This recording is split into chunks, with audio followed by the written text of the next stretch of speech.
She was known as the inspirational designer. For years, Renee Q was a force to reckon with in Ghana's fashion industry, but along the way, her passion deflated due to some unfavorable working conditions.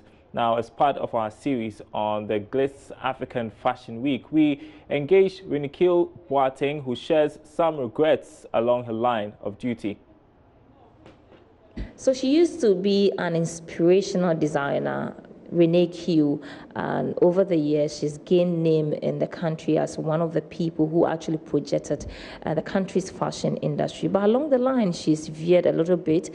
Why is this so? Has the industry not favored her? And what are some of the challenges she's faced as a designer in the country? We are here to find out from Renee Q. Design, I think I've always been very creative, and I really like uniqueness. I like to stand out.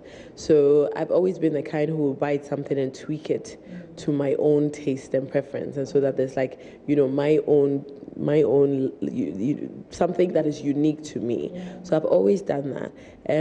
Many have called me the trendsetter, because there were many times when I started my business in fashion that I was always so up and copy. Like anytime I brought something out, everybody else will copy and all that. But I think it also stems from where you get your inspiration from.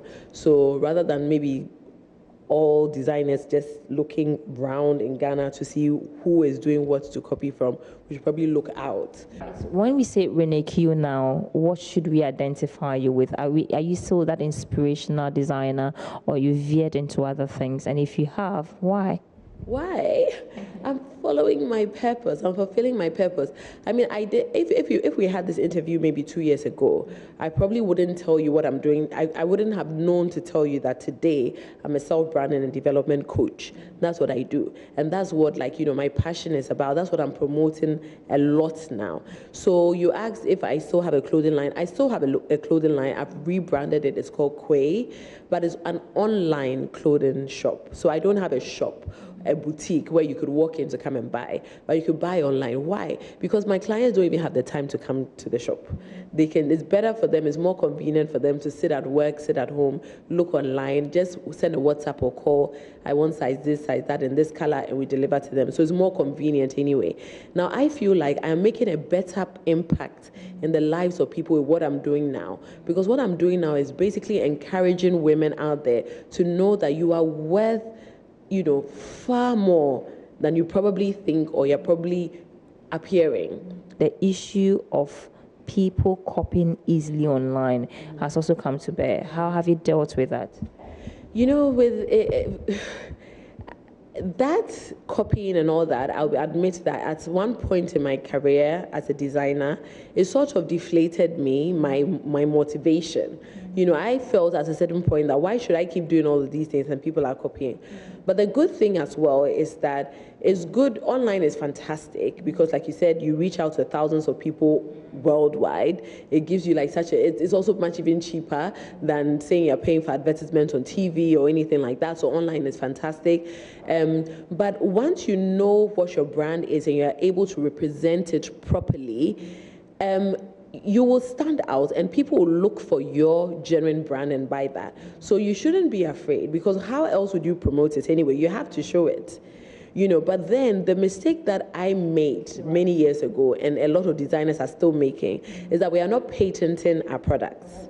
Now if you do have a very unique product, a unique idea, like 10, 11 years ago, I started making t-shirts with African print. It wasn't done anywhere. I started doing it. Now, if I had the wisdom and experience that I have now, I should have patented my product then. Then if anybody else is copying me, I have something to show that this is my idea, this is my design. You're either paying me for something, or otherwise, I don't even mind you giving me some sort of benefit or something. Because now, if you look at international investors, and like you said, fashion now is like $1 billion. It's like number one. Now, if you look at all those the investors, people who are willing to invest in your products, a lot of the time they ask, is there any patent to it? Why should I put my money in something that the next person can copy tomorrow, reduce the price a bit, and then people rather rush there? So what are we doing about that?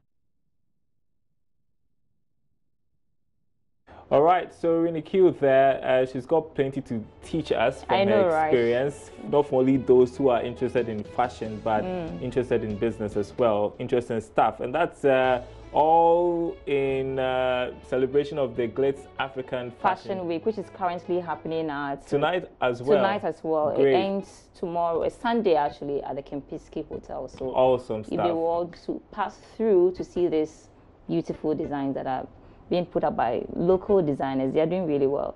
That's interesting.